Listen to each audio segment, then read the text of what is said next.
cette grâce qu'il nous a accordée de pouvoir partager ces moments de témoignage. C'est ce que c'est Dieu a fait dans ma vie particulièrement et dans notre couple. Nous sommes le couple Raphaël. Moi, je suis de la promotion Daniel, siège international de Matadi. Madame, mon épouse, est de la promotion Naomi, toujours de Matadi. Et moi, je sers mon Dieu, je dirais partout, parce que je suis partout. J'aime servir mon Dieu partout, parce que Dieu a fait de grandes choses dans ma vie. En guise de reconnaissance, je ne peux que disposer mon temps à pouvoir le servir partout où je veux, comme je veux, et comme il entend ce que je fasse pour lui. Parce que c'est lui qui m'a appelé dans ce ministère. Et il a fait de grandes choses dans ma vie. C'est comme ça que pour moi, je dis, je dois disposer mon temps pour moi servir ce Dieu. C'est une façon pour moi de reconnaissance, c'est que c'est Dieu l'a fait dans ma vie. Je suis né dans une famille de 9 enfants. Présentement, nous sommes restés à 7. Et j'ai grandi comme tout enfant. Seulement que pendant qu'on grandissait, c'est mon père qui avait beaucoup d'estime en moi. Mon père m'avait aimé d'un amour, je dirais, exagéré. Donc, il était prêt à tout faire pour moi, pour mes études. Comme j'aimais aussi beaucoup les études, il m'a dit qu'en tout cas, je dois investir en toi, pour que demain, quand tu seras béni, tu puisses aussi prendre soin de tes frères. C'est comme ça que j'ai grandi et j'ai évolué, j'étais à l'internat. Et pendant tout ce temps, il y avait mes frères et sœurs qui, des fois, étaient sacrifiés. Parce que papa leur disait, non, écoutez, tout ce que j'avais comme argent, j'ai envoyé à Raphaël.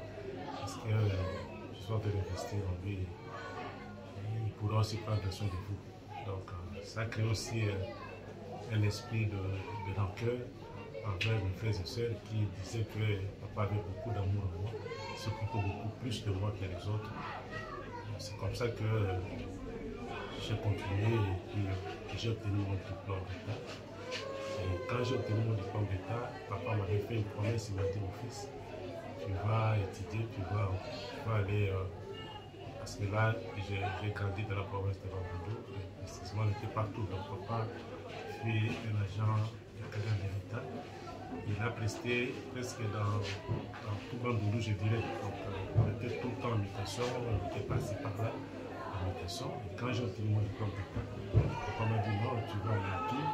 Et c'est alors que tu pourras poursuivre tes études. Une fois que tu auras ton diplôme universitaire, et moi-même, ton père, je vais m'en charger pour te trouver un emploi. C'est comme ça que je suis allé à Kin et puis je suis allé chez, je dirais, ma tante. Et là, j'étais en bise chez lui et puis bon. On m'a trouvé, je devais aller à l'Inkin, mais l'oncle paternel, plutôt, je dirais mon oncle, a voulu que je sois tout près de lui. Il disait qu'à l'université, à l'Inkin, c'était un peu trop loin, comme j'étais tout le temps en ville là-bas. Si j'obtenais mon inscription à l'ISC, s'il y avait peut-être des manifestations, je peux rapidement les gens de la ville pour rentrer à la maison, tout ça. C'est comme ça que il fallait que je sois inscrit à l'Institut supérieur de commerce de Kinshasa. Quand j'ai obtenu mon inscription, je vais commencer mes études. Et je dirais en passant que j'étais très intelligent. J'aimais beaucoup les études. Et c'est comme ça que j'ai étudié. Et puis Dieu a fait grâce, bien que c'était difficile pour nous à cette époque-là. Il y avait des fermetures, il y avait pas mal de choses. Donc, rien que pour obtenir mon titre de graduat, j'ai dû faire 6 ans en lieu place de 3 ans parce qu'il y avait des fermetures, il y avait pas mal de choses. Et c'est ça qui a fait que je fasse 6 ans en lieu place de 3 ans. Et Dieu a fait grâce. Quand j'ai obtenu mon diplôme de graduat, c'est par là que tout a commencé. C'est par là que tout a commencé. Papa était déjà acquis à l'époque, un espace d'affectation, parce que quand M. Kabila est venu, il était comme c'est des hommes. Alors, ils étaient tous débarqués. Il est venu à Kiev pour chercher un emploi. Et c'est par là que toute la famille était venue à Kiev. Et Dieu m'a fait grâce à cette époque-là, je louais déjà une petite maison à Massima sans fil. Je commençais maintenant à chercher à trouver un emploi pour que je sois stable dans ma vie. Et je suis allé voir papa, je lui ai dit, mais tu vas premier travail, mais ça fait bientôt une année depuis que j'ai fini mes études, je ne trouve pas, mais qu'est-ce qui ne va pas? Il a dit, non mon fils, on va activer, et je vais aller voir tous mes amis, je te promets que tu auras un emploi. Nous sommes allés partout voir ses amis, et je me dirais que nous avons, personnellement, j'ai été déçu. C'est par là que j'ai compris maintenant que non, il fallait maintenant que je tourne mon regard à Dieu, parce qu'il n'y a que lui qui pouvait maintenant trouver une solution pour moi. J'avais fait confiance à mon père m'a dessus. Il a fait tout ce qu'il pouvait en tant qu'homme, mais ça n'a pas tenu. C'est comme ça que je suis allé dans une église pas conforme, dans sans fil. C'est par là que j'ai laissé Jésus-Christ comme Seigneur et Sauveur, j'ai suivi les enseignements, j'ai été baptisé et tout cela. Et bien avant ça, avant que j'aille voir mon père, un jour, pendant que je dormais, j'ai eu un rêve. Pendant que je me promenais, j'ai vu un vieux papa qui m'a appelé, je suis allé. Il a dit il a pris le pan de ma chemise, il a soufflé, une chemise blanche, mais quand il a soufflé, j'ai vu de la poussière qui est sortie, et restée sur la paume de sa main. Et il m'a dit, mais fils, regarde, c'est que tu as comme malédiction. C'est ça qui bloque ta vie et tu dois tout faire pour que cette histoire te quitte, te laisse libre, pour que tu sois libre et regarder dans ta vie. J'ai dit, mais comment faire? Lui aussi était limité. J'ai dit, ok, ça va, merci. Pendant que je tournais pour aller, j'ai vu une femme qui est venue, qui m'a poussé. Il m'a dit, regarde, c'est un merci, depuis qu'il a fini ses études, il trouve un emploi. Moi, je peux te suivre. Si tu es un homme, trouve un emploi. Et au cas contraire, tu ne trouveras pas un emploi. C'était un combat. Mais à l'époque, comme je ne priais pas, je ne savais pas à quoi ça ressemblait. Je suis allé voir mon père, avec qui on a partagé. Lui aussi était limité. J'ai parlé de ça avec ma mère. Et ma mère me dira, non, en tout cas, moi aussi j'ai déjà eu un rêve pour toi. J'ai vu une femme qui était nue devant toi et il faisait des tentations, tout ça. En tout cas, ça doit être un membre de la famille de ton père, tout ça. Et maman était fâchée. Elle est allée voir papa pour lui dire que non, tout ça, ça vient de ta famille, tu dois tout faire, mon enfant doit trouver un emploi, il faut déranger papa. C'est comme ça que papa est limité aussi qu'il était. Il m'a appelé pour me dire que non, prépare-toi, demain nous irons voir ta tante à Ambinza. C'est comme ça que nous sommes allés voir ma tante à Ambinza. Elle aussi a nié, donc elle a nié en bloc. Parce que papa lui a dit, non, regarde, c'est que l'enfant est comme un songe. Et toi, à ton niveau, que sa tante, c'est question de tes promesses. Le fils a une parole de bénédiction. Et le chemin de l'enfant sera ouvert, tout ça là. Et ma tante a nié à bloc. Elle a dit non, en tout cas, Yaya, je ne connais absolument rien. Raph, c'est notre enfant, il trouvera bien l'emploi, tout ça. Et puis c'était parti, nous sommes rentrés sans trouver de solution là-dessus. Alors, c'est par là que j'ai compris maintenant que non, mon problème, c'est qu'il n'y a que Dieu qui pouvait trouver une solution. Il n'y a pas une autre personne. Alors, dans cette église francophone, pendant qu'on priait, j'avais besoin de trouver un endroit où il y aurait la chaleur même de la prière. Donc, dans cette église-là, c'était comme, en fait, Dieu me pardonne, je trouvais que ma situation va encore s'aggraver tout en étant dans cette église-là. Et c'est comme ça que j'ai sillonné pratiquement, pas toute la vie de Kinshasa, mais j'étais ça et là, justement pour trouver une église où Dieu pourra agir, fait que je trouve un emploi. Et c'était négatif. Partout où je suis passé, je vis qu'il n'y avait pas une solution favorable. Alors à cette époque-là, ma grande sœur, que j'ai suivi, était déjà à Matadi. Et puis mon grand frère, l'aîné de la famille, et à son âme, était déjà au ministère chrétien de commerce spirituel. Et j'ai décidé maintenant de venir vivre à Matadi. Alors j'étais à cheval à Tekin Kinshasa, et en tant que garçon, juste pour trouver de quoi nouer le début du mois, tout ça là, j'étais dans des petites affaires, tout cela. Et quand je suis arrivé, je crois une semaine après, il y a mon grand frère qui me dirait que non, Raph, écoute, le matin, nous pouvons aller à la chaîne de prière, et puis le soir, et puis tous les après-midi, bien juste après la prière, tu peux regarder tes occupations, tout ça. Et j'ai accepté. C'est par là que j'ai connu le ministère chrétien du combat spirituel. Quand je suis allé pour la première fois à la chaîne de prière, et quand on a prié, moi-même je me suis dit au-dedans de moi que non, écoutez, en tout cas c'est l'endroit où j'ai cherché. Donc c'est ici que j'aurai ma délivrance. Et c'est comme ça que je suis resté fidèle au ministère chrétien du combat spirituel. C'était en 2003, c'était au parquet en ville, ici à Matadi même. C'est par là que nous avons demeuré et nous avons... en fait, bien avant, il y avait la femme de mon ami, Noëlla Mbia, qui m'avait parlé du ministère chrétien du combat spirituel. Parce que son mari fut un ami avec qui on était tous ensemble. Il était parti en Angola, c'est par là qu'il a reçu de Dieu, de papiers de Mamolaine.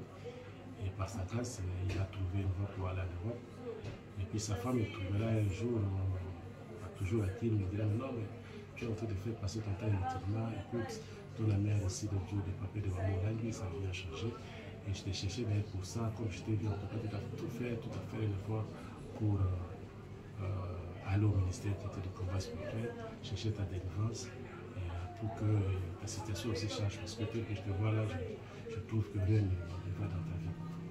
Malgré ça, je suis allé, je crois, 1 ou 2 fois à la 17e rue, et juste après, bon, je suis venu à Matadi, comme je vous ai dit, et nous avons demeuré. C'était dur, je vous assure, mais nous avons demeuré en cherchant la fin du Seigneur. Je suis arrivé à Matadi, c'était en 2003, et j'étais déjà dans une classe d'affirmation, j'ai suivi mes enseignements et Dieu, par son amour, par sa grâce, en 2005, j'ai trouvé un petit emploi et j'ai demandé dans une boutique d'habillement. C'est par là qu'on était tout le temps dans la présence de Dieu, on a cherché Dieu et j'avais une espérance. Donc il y avait l'esprit, il y avait tout le temps l'Esprit Saint qui disait que non, ça va aller. Peu importe ce que tu es en train de vivre, demain ne sera pas ce que tu vois aujourd'hui. Tu auras un avenir radieux, des choses qui vont changer dans ta vie, tout ça. En fait. Moi, je me disais, ok, il faut demeurer. Donc, on a demeuré ensemble, on a demeuré tout le temps ensemble, en train de chercher la face de Dieu. On était tout le temps avec des frères et sœurs de l'église, en train de prier, chercher la face du Seigneur. À l'époque, je me suis engagé, j'étais déjà à la sécurité. J'étais aussi à la quarantaine, tout ça juste après la délivrance. On était là en train de chercher la face de Dieu pour comprendre qu'est-ce qui ne va pas, pourquoi rien ne va dans la vie. Et c'est comme ça que pendant ce temps, c'était en 2005, Dieu m'a fait grâce.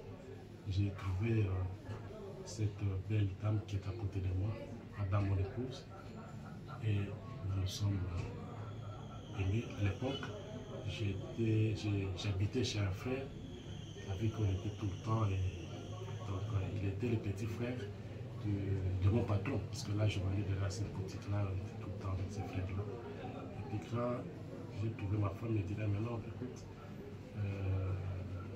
tu es sous-logé. Donc, si chez nous, on m'a posé la question de savoir ton mari habite où, ton fiancé habite où, qu'est-ce que je dirais à mes parents? J'ai dit, ok, ça va, c'était le cas, je dois chercher à trouver un petit logis où je peux déjà habiter avant qu'on se marie. C'est comme ça que je suis allé louer un petit studio à Kinkanda, dans un quartier résidentiel. C'est par là que petit à petit, on a commencé à faire des petites économies. Et Dieu a permis que nous puissions nous marier. Nous nous sommes mariés avec madame, mon épouse, au mois de novembre. Et pendant ce temps, on était tout le temps dans la présence de Dieu, en train de chercher la face de Dieu. Mais il n'y avait pas un grand changement. Donc on ne voyait rien. Il fallait maintenant entrer en profondeur. Donc je me souviens, au mois de janvier, nous sommes venus voir le serviteur de Dieu. Nous avons partagé ensemble. Et papa nous a orientés auprès d'un curé qui était ici. Et papa Lomami. Et c'est comme ça qu'il nous a fait entrer en prière. Madame, mon épouse et moi, nous sommes entrés en prière. Et dans cette prière-là, pendant 3 jours de prière, je n'avais pas une révélation. Nous sommes venus, juste après la délivrance, nous sommes rentrés à la maison. Pendant que moi je me reposais, madame faisait des petits travaux de ménage et j'ai commencé à avoir des révélations. J'ai vu 2 messieurs venir vers moi. Il y a un qui réclamait une dette envers moi. Je dis, mais pour le moment, je reconnais la dette. Mais pour le moment, pour l'instant, je ne sais rien faire pour toi. Et permettez, j'attends. Bientôt là, je trouverai un emploi une fois que j'aurai cet emploi-là, en tout cas, je ne manquerai pas de pouvoir payer ta dette. Alors, le monsieur qui est à côté de lui dira non, mais il dit que il trouverait un emploi. Qui lui dit qu'il va trouver un emploi? Parce qu'ils ont une condamnation dans leur famille, dans un terre étranger ou dans une autre province, il ne peut pas émerger. Je suis sorti, je suis allé à madame, je dis madame, regarde ce que j'ai comme révélation, tout ça. Et par là, j'ai compris maintenant qu'il y avait un combat. Donc, il y a eu des paroles qui ont été prononcées. J'ai commencé maintenant à combattre. J'ai commencé à prier. En tout cas, je ne dormais pas. Toute la nuit, j'étais là en prière, j'ai prié, j'ai renoncé. C'est tous les livres d'Ésaïe, là où il est écrit, toute l'âge qui s'élèvera par le temps, tu la condamneras. J'ai commencé à condamner toutes ces paroles-là, j'ai commencé à annuler. Vraiment, je priais, toute la nuit, j'étais en train de prier, tout ça. Et malgré la prière, il n'y avait toujours pas un changement. C'est par là que madame aussi, Dieu nous a bénis, madame était déjà gosse. Et je crois, pendant tous ces temps, c'était dur, c'était difficile parce que je n'avais pas un emploi stable. Il fallait trouver un emploi, il fallait chercher par-ci par-là pour trouver de quoi prendre soin de ma petite famille. C'était difficile, c'était dur. Mais Dieu, par son amour, par sa grâce, il pourvoyait. Il pourvoyait toujours nous donner des petits moyens, choses pour nous permettre de survivre. On a survécu avec les petits moyens que Dieu nous donnait. On s'est contenté de ça. Mais c'était aussi difficile. Parce que tout ça, tu sais, quand il faut les gosses, il faut avoir assez de moyens pour prendre soin d'elle. Il fallait qu'elle passe à la consultation prénatale. Tout ça là, ça demandait des moyens. Et je n'avais pas de moyens pour cet enfant. Il fallait préparer la tête. C'était difficile. Donc, tout était dur pour nous. Mais Dieu, par son amour, par sa grâce, il pourvoyait toujours. Et c'est comme ça que nous avons évolué. Et juste après, madame a accouché. Nous bénissons aussi nos parents spirituels, papa Gédéon et maman Brigitte. Parce que quand madame est allée accoucher, je n'avais rien. Je n'avais que 10 $. Et quand nous sommes arrivés à l'hôpital, donc 10 minutes était beaucoup pour ce qu'on s'était. On n'avait plus rien, je n'avais plus rien, je ne savais quoi faire, Madame a fait 2 jours, le 3e jour, avec le passe maintenant la césarienne. Je vous rendais compte que quelqu'un qui l'avait, sa femme doit passer la césarienne. Où trouverais-je les moyens? C'était dur pour moi, je ne savais quoi faire, mais j'avais l'espérance et j'avais passé. C'est Dieu qui a permis que madame passe par la césarienne et pouvait. Et Dieu par son amour, par sa grâce. Le dimanche là, pendant que madame était dans la salle d'accouchement, j'ai vu venir son serviteur, papa Gédéon, qui est venu me voir, me demander, madame, qu'est-ce qu'il ne va pas, madame est où? Je lui ai tout raconté, il m'a dit, ok, ça va, moi je parle à l'adoration, juste après l'adoration, je vais te voir. En allant, il m'a laissé un petit mot, il m'a laissé quelque chose, et cette somme-là, moi je voulais faire un petit lien, mais ça n'a pas été un petit lien, c'est cet argent qui m'a permis de pouvoir acheter les médicaments qu'il fallait. Donc, tout ce qu'il y avait comme médicaments, parce que vous savez, quand une femme accouche par césarienne, juste après, elle doit prendre les antibiotiques, tout ça là. Donc, elle a acheté les infusions, tout ça là, et ça demandait des moyens. Donc, cet argent m'a permis de pouvoir acheter tous les médicaments. Et c'est comme ça que madame, Dieu par son amour du jour d'après, Dieu trouvait le moyen, parce que là, je faisais aussi des petits coups de main quelque part là, des petits travaux. Et avec ça, comme c'était la fin du mois, ça m'a permis de pouvoir payer les frais de tout ce qu'il y avait comme frais à la maternité. J'avais fait et puis nous sommes sortis. C'était dur, l'enfant est né, nous sommes maintenant à la maison. Il fallait prendre soin maintenant de madame, l'épouse, il fallait payer les loyers, il fallait prendre soin de cet enfant qui est venu dans ce monde. C'était difficile aussi. Et c'est par son amour, toujours, comme je le dis, Dieu pourvoyait toujours avec les petits moyens. Et tout ce qu'il nous donnait comme petits moyens, ça nous a aidés aussi. Ça, je dois les reconnaître. Donc, là où j'étais, avec le peu que j'ai gagné, si tu payes déjà le loyer, tu vas rester avec, je crois, $40 pour ça. Et avec ça, madame faisait les exercices là pour trouver de quoi manger et tout ça. Et c'est comme ça qu'on a vécu pendant tout ce temps. Et j'ai dit que trop, c'était trop. Je continuais toujours à chercher la face de Dieu. J'étais en quarantaine, j'étais partout là pour chercher la face de Dieu. Je m'étais dit que non, je ne pouvais pas me laisser comme ça. Donc, je suis maintenant papa, je dois faire l'effort pour prendre soin de mon foyer et de ma petite famille. C'était comme ça que c'était ça la motivation même. Donc, je me suis dit non, en tout cas, il faut que je fasse un effort pour chercher la face de Dieu. Et pendant ce temps, j'avais déposé le demande d'emploi passé par là. Et ça a pris le temps que ça pouvait prendre. Mais un jour, pendant que j'ai prié, j'ai entendu une voix qui me dira, mais toi, partout tu passes, on ne te voit pas. Parce que dans ta face, là, il y a, je dirais, des plaquages. Donc, en matériel, on appelle ça des plaquages. C'est comme des carreaux là, qui étaient tout autour de la figure là. Il fallait maintenant que je commence à enlever ça. J'ai commencé à enlever, et puis, du bafoutage, j'avais tout enlevé. Et puis, quelques semaines après, j'avais déposé ma demande d'emploi quelque part. Je suis allé, j'ai passé les tests. Et puis, on a appelé tout le monde. Mais je suis passé même à l'interview. J'ai passé une mon interview. Tout était bon. En tout cas, je me disais que non, cet emploi, en tout cas, je ne peux pas les rater. Et curieusement, on a appelé tout le monde. Mon nom n'était pas repris sur la liste. Et puis, tellement je priais beaucoup la nuit ces jours-là, j'étais un peu dessus là. Je suis rentré, j'ai dit, mais je vais faire comment? Parce que pour moi, c'était mon seul espoir. Maintenant, je vais faire quoi? Et cette nuit-là, je n'ai pas prié. Et le matin, là, madame s'est réveillée pour me dire, toi, tu pries toutes les nuits, mais qu'est-ce qu'il y a pas aujourd'hui qui est plus capable? Je ne vais pas te dire, hier, écoute, on a appelé les amis, mais je n'ai pas été retenu, tout ça là. Et madame était décédée. Elle a même voulu pleurer. Je dis non, écoute, Dieu a un plan merveilleux. C'est Dieu là qui nous a promis un emploi à l'époque, parce que pendant notre période de fiançailles, pendant que je priais, Dieu m'a dit, je veux un secret de Dieu qui venait, qui mettait l'argent à tout un chacun. Arrivé à mon tour, j'ai dit non, si tu me donnes à manger, je vais faire. Si tu ne m'as pas empêché, je ne l'ai plus faire. Il a dit ok, ça va, et il a souri, il m'a dit bon, ok, ça va, tu prends seulement ça, mais écoute, il y a une ONG qui viendra, on va t'engager.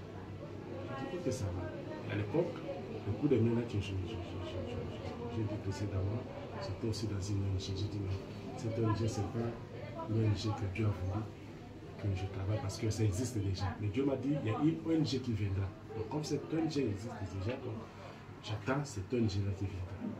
C'est comme ça que Dieu, par son amour, par sa grâce, nous avons continué à prier, à chercher la face de Dieu.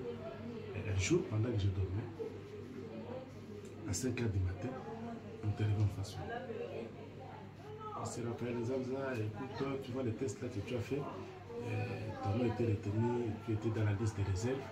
Et maintenant, là, comme nous avons besoin de délégués commerciaux, tu peux venir travailler parce que tu avais déjà satisfait, mais ton nom se trouvait sur la liste des réserves. Je me suis sauté, j'ai informé madame, on était dans la région, j'ai pris mon bain matinal et puis je suis allé me présenter. C'était mon premier emploi que j'avais obtenu. Et comme toujours, c'était aussi dans une ONG. J'ai signé mon premier contrat d'une année et à la fin de mon contrat, il restait, je crois, 2 semaines avant la fin de mon contrat, j'étais en mission de service. Pendant que je priais pour ça, pour qu'on renouvelle mon contrat, et Dieu me dira non, ce contrat ne sera pas renouvelé. Mais le contrat qui viendra, on va les renouveler. J'ai dit, ok, ça va. Je suis rentré, j'ai informé madame mon épouse, on a prié pour ça. Et puis 2 semaines après, nous avons été remerciés. Donc, je ne dirais pas qu'on n'a pas été révoqué, mais le contrat a été à son terme.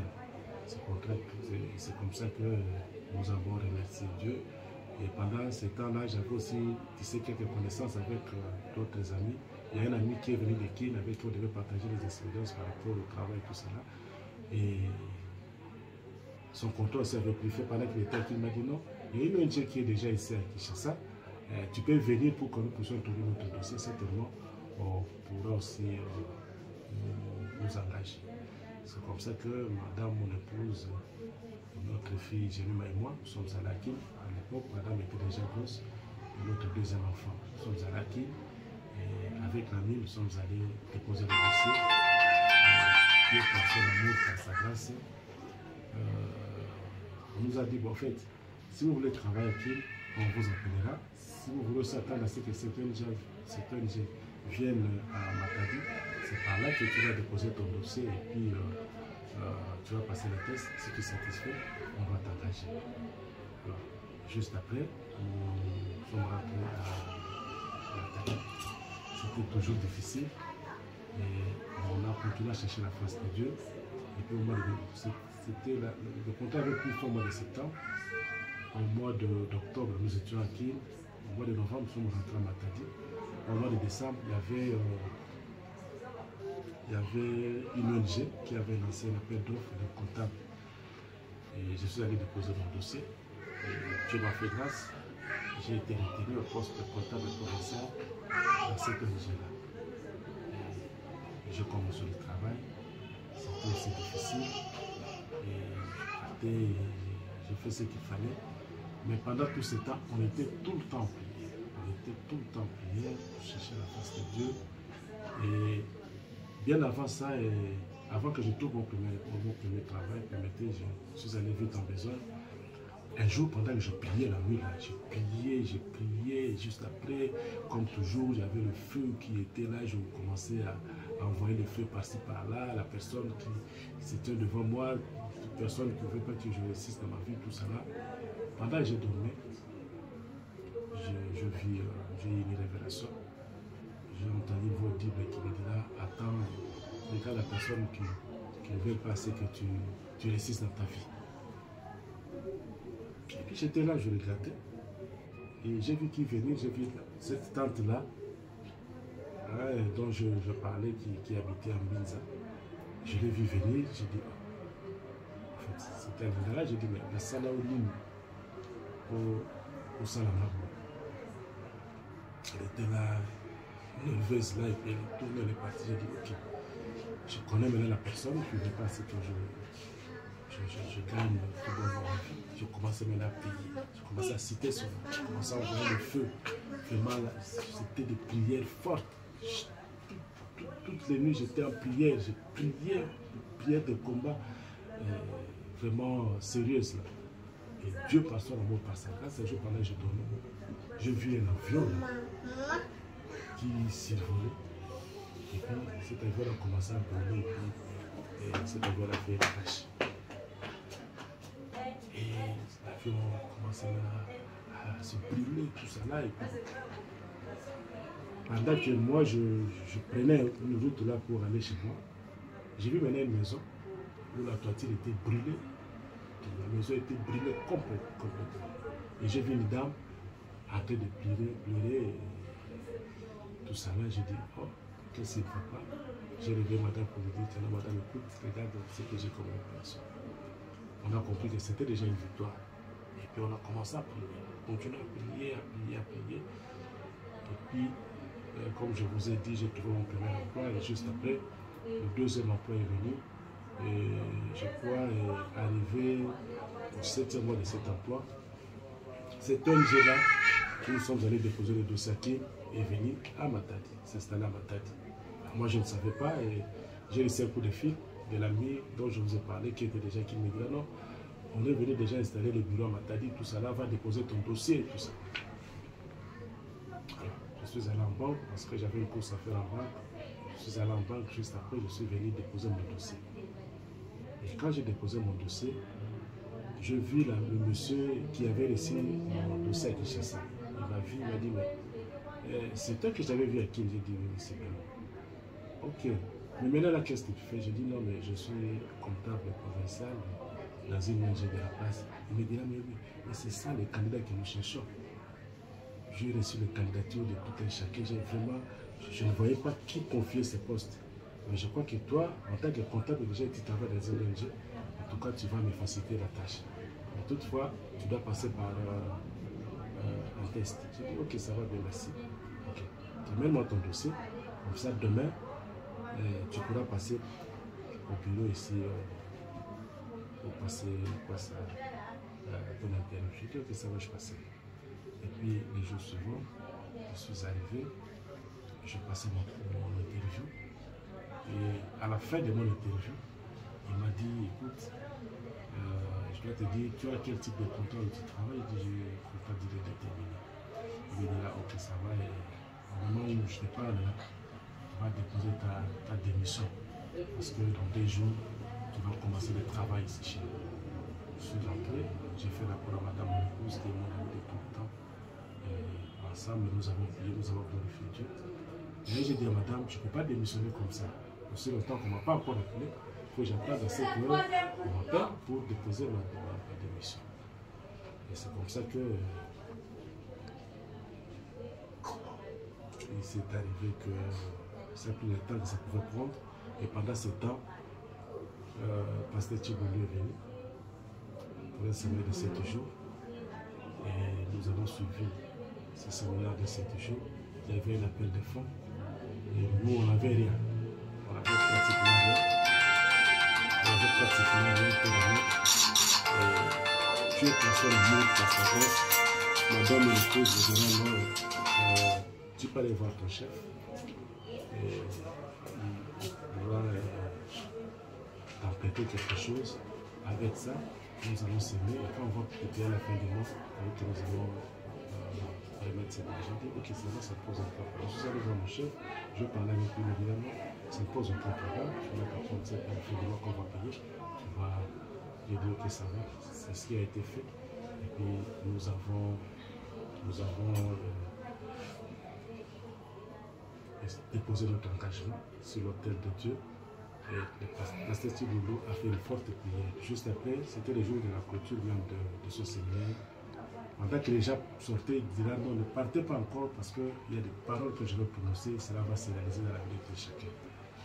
Et il a commencé à prier, il a prié, il a prié. Et moi, je reconnais seulement une chose, il avait dit, ces jours-là, vous partez bien sûr, mais sachez que après moi, il y a des téléphones qui vont sonner. On va vous appeler pour le travail, pour une quelconque bénédiction, tout ça. C'était ça. Nous sommes sortis en rentrant à la maison.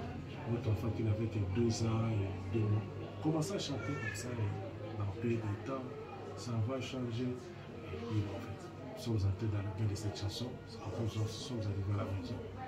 Et puis là, c'était le dimanche. Le jour suivant, c'était le lundi. Je suis allé au travail. Juste après, on devait récupérer les produits dans une agence. Nous sommes allés pour retirer les produits. Nous sommes rentrés au bureau. Pendant qu'on faisait déposer les produits, j'ai vu mon téléphone sonner. J'ai décroché. On me dit là, c'est vous, monsieur Raphaël Nzanza. J'ai dit oui, c'est bien moi. Écoute, vous avez été retenu au poste d'assistant administratif et financier de DKT, des Congo à Matadi. Prière vous présenter demain dans nos installations pour en savoir un peu plus par rapport à cet appel. Il a coupé. J'étais bouleversé, je vous assure. J'étais très content, très content. Et j'ai appelé madame mon épouse. Je lui ai tenu informé. On m'a appelé, voilà. Et juste après, j'ai appelé papa. Le papa n'était pas sur place à Matadi.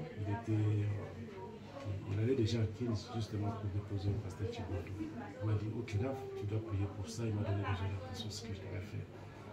Et c'est comme ça que j'ai commencé le travail à DKT. Quand j'ai commencé le travail, je m'occupais presque de tout. J'étais logisticien, je chargeais de la caisse, c'est moi qui s'occupais de tout. Donc je m'occupais du bureau, c'est moi qui représentais le temps, qui représente le bureau. Donc c'est moi qui étais chargé à tout faire. Pour que le véhicule sorte, c'est moi qui dois donner l'autorisation, c'est moi qui dois signer les documents pour faire sortir l'argent à la caisse, pour retirer les produits, tout ça. Donc j'étais au four et au moulin, j'étais la plaque tournante. Et c'est comme ça que les choses ont commencé maintenant donc je dirais, la condamnation a commencé maintenant à agir. Avant de continuer la journée, il que je fasse le contrôle de la caisse. Je fais le contrôle de la caisse et je sors demain matin quand je veux arriver. C'est moi qui ouvre le bureau. Je vais ouvrir le bureau, je vais ouvrir la caisse pour vérifier. Et en vérifiant, vous trouvez qu'il y aura un manquant peut-être de $100, $200. Et c'était comme ça. Et à chaque paie, je prenais maintenant mon argent de salaire pour retourner l'argent qui était perdu, tout ça. C'était maintenant un souci. Je ne pouvais pas prendre soin de ma famille comme c'était. Et c'est comme si je payais une dette.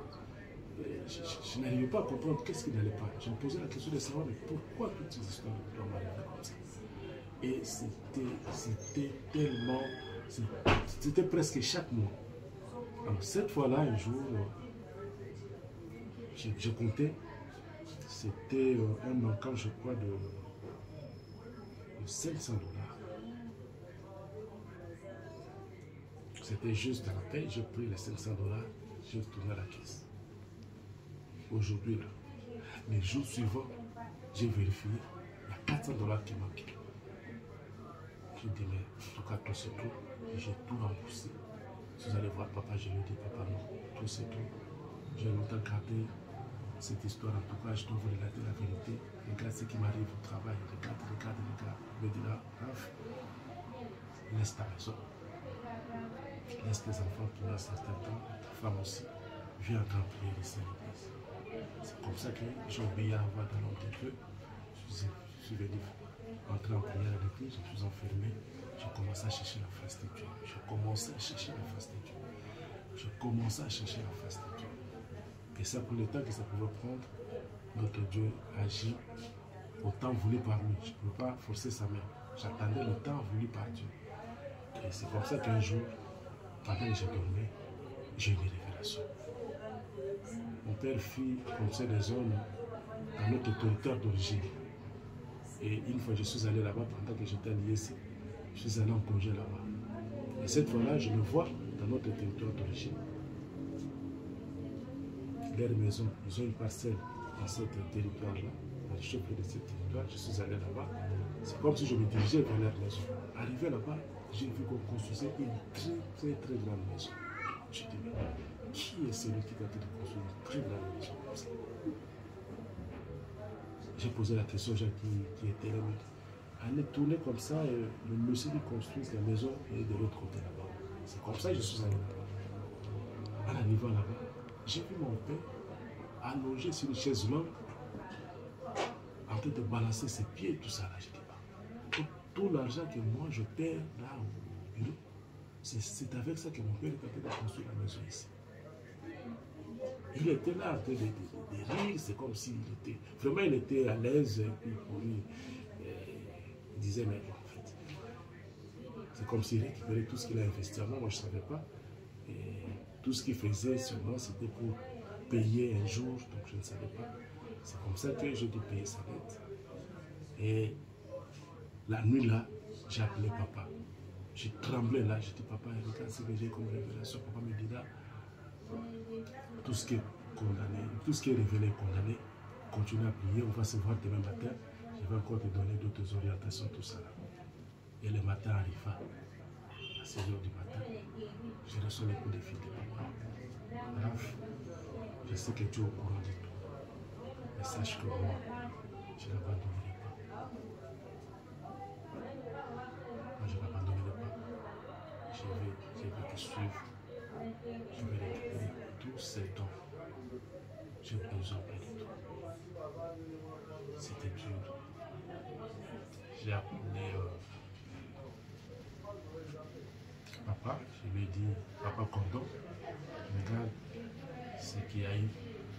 Papa me dira, tout ce qui est révélé condamné, tu dois continuer à prier, et c'est pour la finalité de quelque chose. C'est comme ça qu'on a commencé à prier. Et pendant tout ce temps que moi je travaillais rembourser cette dette-là, je ne pouvais pas construire. Donc ma vie était misérable. Dès que je travaillais, j'avais un bon salaire. Mais je ne pouvais rien faire, j'étais toujours locataire. Pendant ce temps, il y a des chauffeurs qui construisaient. Il y avait notre nettoyeuse là au bureau qui avait déjà sa personne qui construisait. Il y avait des collègues qui construisaient. Moi, je ne pouvais pas parce que j'étais limité, j'étais dépouillé, je ne pouvais rien faire.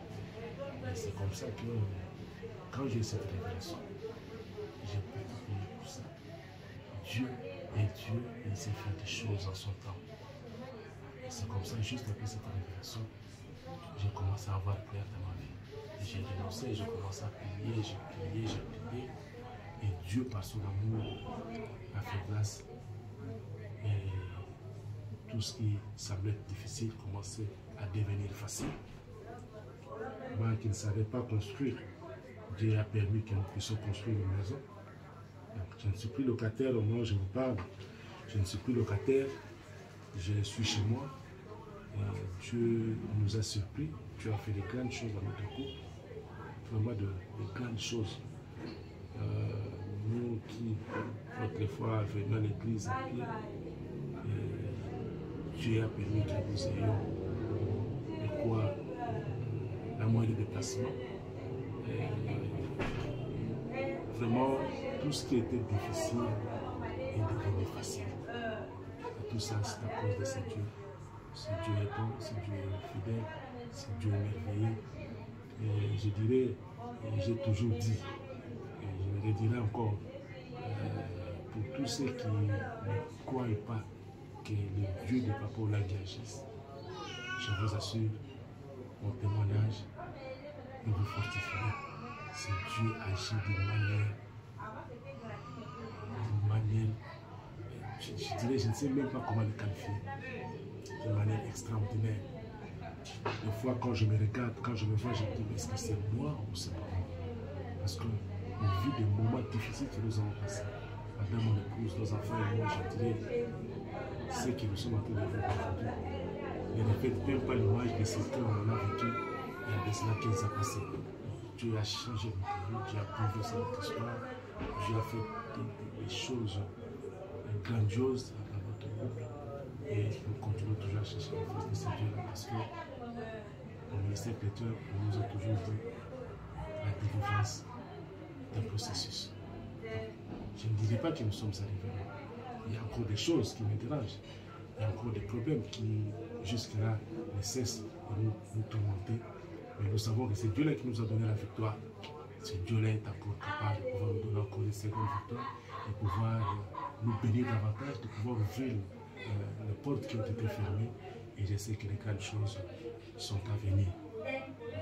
Ça arrivera et ça va arriver. Donc, n'ayons aucun doute, n'ayez pas de doute. Ce Dieu-là existe.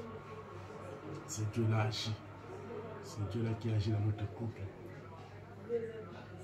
Et aussi agit dans votre couple. Mais c'est question d'être sérieux. De suivre les orientations qui nous donnent chaque jour ses serviteurs. Et c'est Dieu-là qui fait des grandes choses. Et il continue à agir. Et ça, c'est la première partie de mon témoignage.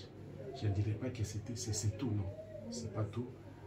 Parce qu'il y a encore d'autres témoignages qui vont venir. Et ce dont nous avons voulu parler, c'est ce témoignage phare qui a un peu bloqué notre vie, qui a fait que nous puissions mener une vie difficile pendant que Dieu nous voyait, Dieu nous a créés pour vivre ces merveilles sur cette terre. Mais l'homme est l'homme, de par sa méchanceté, de par ce qu'il est, il a fait que nous puissions mener une vie difficile. Et tout ça là, c'est grâce à ce Dieu de ministère chrétien du combat spirituel qui a permis que nous puissions connaître toutes ces histoires-là. Et la Bible dit que vous connaîtrez la vérité et la vérité vous affranchira. Nous avons cherché la face de Dieu et nous avons voulu savoir qu'est-ce qui n'allait pas en posant Dieu des questions. Dieu nous a révélé des choses et toutes ces choses-là ont amené une délivrance dans notre couple. Aujourd'hui, là, ce qui était difficile hier est devenu facile aujourd'hui. Et personnellement, comme je vous ai dit, quand je me suis présenté, personnellement, je ne sais quoi remettre à ce Dieu-là. Je ne sais qu'est-ce que je peux donner à ce Dieu. C'est Dieu qui a fait des grandes choses dans ma vie, raison pour laquelle j'ai toujours été disponible à servir, à soutenir son œuvre, parce que je sais que je suis le fruit de sa main. Il m'a béni, et en retour, je vais soutenir son œuvre. Il doit faire ce qui est bon pour lui rendre compte de ce qu'il m'a donné. C'est une façon pour moi d'être reconnaissant à Dieu, de pouvoir soutenir son œuvre, pouvoir être présent dans son champ, de pouvoir les servir. Et voilà tout ce que j'avais comme témoignage. Et je ne sais pas si Madame Marie-Nadine aura aussi le temps de pouvoir passer son témoignage. Mais du reste, je suis reconnaissant que c'est Dieu, le Dieu d'Alliance, le Dieu de Papa et de Maman, le Dieu de nos parents, qui repose en paix là où ils sont à la félicité. Et c'est Dieu qui continue encore à agir. Pourquoi ne pas être reconnaissant en tout le monde? Notre coordonnateur, par son amour, par sa grâce, il a cessé de nous orienter, il a cessé de nous interpeller. Et jusqu'aujourd'hui, il est toujours là à nos côtés pour nous retourner sur le bon chemin. C'est vraiment des parents pour nous. Et ils ne se fatiguent pas, nuit et jour, ils sont là. Ils sont comme des sentinelles qui sont là pour veiller sur nous, sur ces brebis. Vraiment, que Dieu les bénisse. Et pourquoi pas tous les missionnaires qui sont passés à matin, qui par les orientations nous ont permis aujourd'hui de devenir ce que nous sommes. Et un jour, je disais aussi à un collègue, j'ai dit, mais vous savez, moi j'ai toujours dit, il y a des gens qui pensent que Dieu n'agit pas. Il y a des gens qui ont toujours des doutes, ils se disent, mais est-ce que ça ne va pas pour ça? Moi je dis, moi je suis prêt. Moi je peux témoigner. Si Dieu permettait que je monte même au-dessus, toi tu dis une maison pour proclamer ses merveilles, j'ai toujours été disponible parce que c'est Dieu nous a surpris. Personnellement, il m'a surpris. J'ai vu comment ce Dieu agit, j'ai vu comment ce Dieu peut changer la malédiction en bénédiction, j'ai vu comment ce Dieu peut bénir quelqu'un. Et je suis parmi ces gens-là qui peuvent proclamer les merveilles de Dieu. Voilà la raison que je sais qu'aujourd'hui, je peux sortir et tenir devant cet écran pour témoigner les merveilles de ce Dieu. Moi, ce Dieu est bon, il est fidèle. Merci beaucoup. Que Dieu le bénisse. Je dirais ceci. C'est Dieu agit. Parce que, comme je vous ai dit, juste après avoir reçu la révélation, vous allez voir le couplet de Mwamba. Et ils m'ont donné les orientations. Il fallait maintenant que je combatte dans les veillées agressives. J'étais tout le temps dans les veillées agressives. Et ils m'ont donné les versets bibliques.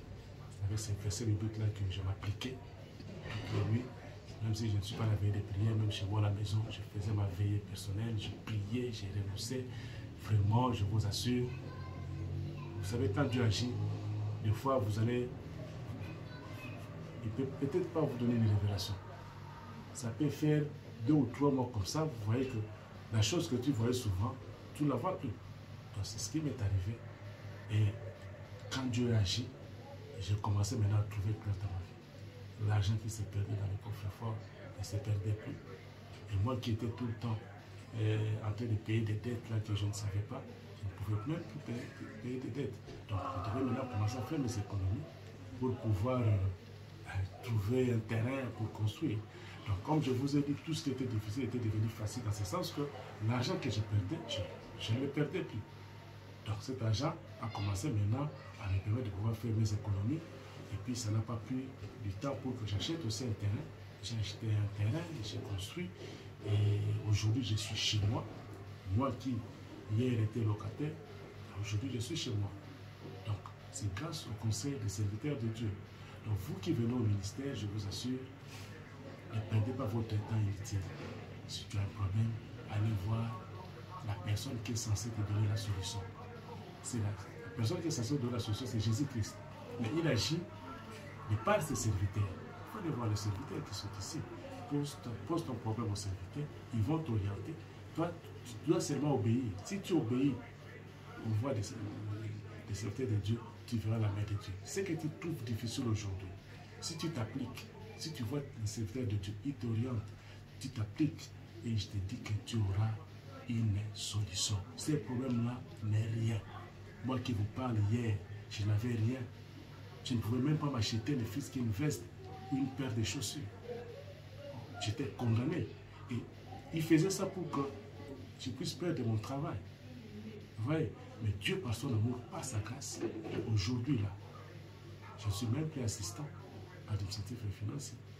Je suis régional manager en charge d'administration financière et logistique. C'est moi qui gère le bureau au niveau de la province. Donc, moi, là, je ne suis plus ce que j'étais hier. Parce que Dieu a fait de grandes choses dans ma vie. Si Dieu est capable de le faire aussi dans ta vie. Cette question, c'est que tu sois seulement sérieux. Tu suis les orientations des serviteurs de Dieu. Et je t'assure, mon frère, ma soeur, ce Dieu-là est capable. Ce que je vous ai dit, c'est un témoignage vivant. Donc, je n'ai ni retranché, ni ajouté. Je vous assure, ce sont des choses que j'ai vécues, moi. Donc, ce sont des choses que j'ai vécues. Vous savez, moi, je suis un chrétien fermé, je vous assure. J'ai suivi les enseignements. Les enseignements au Seigneur de P10 nous ont dit que dans les témoignages, il ne faut pas ajouter quelque chose que vous n'avez pas vécu. Donc, ce que je vous dis là, c'est ce que moi je vécu dans ma vie. Et je ne dirais pas que je suis arrivé. Je continue toujours à chercher la face de Dieu. Chaque matin, je suis à la scène de prière. Je suis là, je suis dans tous les programmes. Je sais pourquoi. Parce que j'ai encore des problèmes à résoudre. J'ai encore d'autres combats. Mais je demeure toujours dans la présence de Dieu. Parce que je sais que c'est en demeurant sous l'épée de Jésus-Christ que nous aurons la victoire. Donc, je n'ai pas une autre personne qui veut me bénir si ce n'est que Dieu. Voilà pourquoi j'ai toujours été fier de ces Jésus-là. J'ai toujours été fier de ces Jésus parce que je sais que Dieu bénit et il sait bénir. La Bible dit c'est la personne éternelle qui enrichit et elle ne s'est fait sur aucun chagrin. Donc, moi, j'ai été béni par Dieu. Je sais que ma bénédiction vient de Dieu et je n'ai jamais douté. Je n'ai jamais douté de pouvoir soutenir l'œuvre de Dieu parce que je sais que c'est de là que ma bénédiction est venue et je suis censé soutenir aussi l'œuvre de Dieu pour que cette œuvre puisse aller de l'avant. Voilà ce que j'avais à vous dire et que Dieu vous bénisse. Prenez les choses de Dieu au sérieux. Prenez votre vie au sérieux. Et la délivrance est un processus. Mais ce qui vous dérange là n'est rien au devant de Dieu. C'est Dieu-là est capable de changer votre histoire. Il a changé mon histoire. Il est capable de changer votre histoire. C'est question d'être seulement sérieux devant ce Dieu-là. Et que Dieu bénisse.